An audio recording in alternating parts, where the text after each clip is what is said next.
Hello, everyone, and welcome to my report on drunk driving and the sobering truths that accompany it. Over the next few minutes, we will be discussing what defines impairment, who the main demographics are that drive while inebriated, what simple facts about DWI, driving while intoxicated, most people are aware of before they get behind the wheel, and finally, a short video that is meant to be presenting the hard-hitting and easy-to-digest truths that could hopefully deter someone from drinking and driving. Let's first define what it means to be impaired. New York State defines it as an operation of a motor vehicle while a driver's faculties are weakened by alcohol, legal or illegal drugs, or other substances, making it dangerous. It is characterized by reduced concentration, slower reaction times, and poor judgment. When it comes to alcohol, there is a clear measure that law enforcement uses to determine someone's capacity to drive: blood alcohol concentration, or BAC.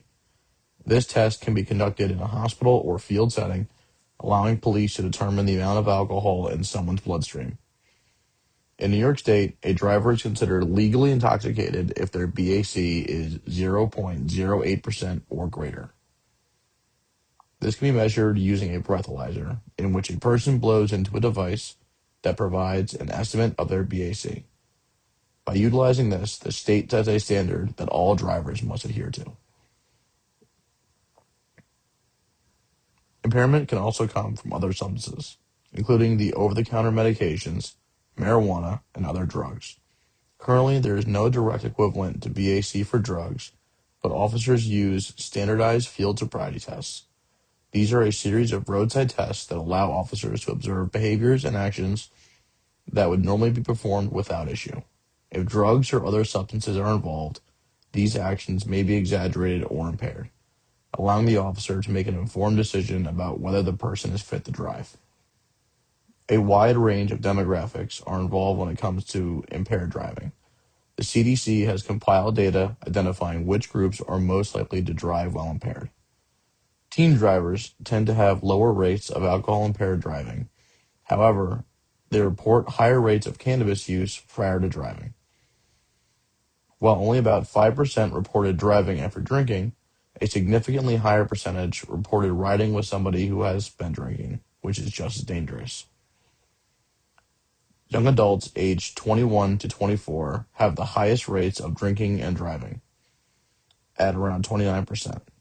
This may be due to a combination of inexperience, underestimating risks, and overconfidence. Close behind, 28% of individuals aged 25 to 34 reported driving after drinking. When comparing male and female drivers, there is about a 6% difference. 23% of male drivers involved in fatal crashes were impaired, compared to 17% of female drivers. Motorcycle riders also have a high proportion of impaired driving cases. Given the already dangerous nature of motorcycles, which require sharp reaction times, constant spatial awareness, and split-second decision-making, any impairment significantly increases the risk of crashing. There are a few simple facts that most drivers consider before getting behind the wheel while impaired. The risks of fatal accidents, jail time, and severe bodily harm are widely publicized, and real-life examples are far too numerous to fully discuss. While many people may not know the exact statistics, they are generally aware that a large number of fatal accidents each year involve impaired drivers. Innocent bystanders account for nearly 10% of all fatalities in alcohol-impaired crashes, including families and children. The emotional toll of incidents cannot be quantified. Additionally, the financial cost of a DUI can reach nearly $10,000, including bail, increased insurance rate, court fees, and legal expenses.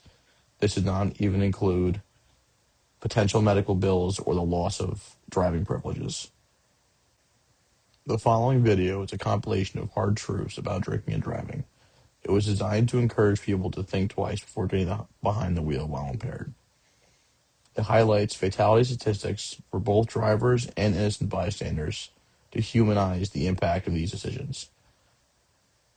It also presents realistic timelines for legal consequences, such as jail time, showing how much of a person's life could be lost. Additionally, the video emphasizes how simple and affordable alternative transportation options are, such as taxis, Uber, or public transit. In 2026, most people have access to at least one of these options, making the choice to drive impaired even less justifiable.